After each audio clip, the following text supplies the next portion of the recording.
আজ Indian secular ফ্রন্টের ডাকে শিয়ালদা থেকে আরজিকর অভিমুখে শ্যামবাজার পর্যন্ত একটা প্রতিবাদী মিছিল ছিল। আরজিকর কাণ্ডে ব্যর্থ এবং প্রিয়াঙ্কা হাসদার খুনিদের গ্রেফতার করতে ব্যর্থ, পুলিশি অরাজকতা, পুলিশি নির্যাতনের খুন, স্বাস্থ্য ব্যবস্থায় যে তলানিতে চলে গিয়েছে, আইন শৃঙ্খলা রক্ষা করতে ব্যর্থ রাজ্যের পুলিশ মন্ত্রী ও রাজ্যের স্বাস্থ্যমন্ত্রীর পদত্যাগের দাবি নিয়ে আমরা এক প্রতিবাদী মিছিলের ডাক দিয়েছিলাম।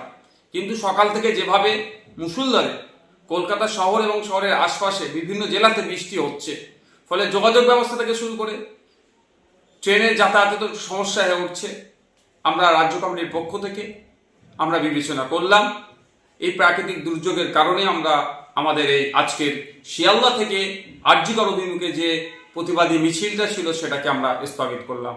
অতি শীঘ্রই পরবর্তী তারিখ আপনাদের জানিয়ে দেওয়া হবে।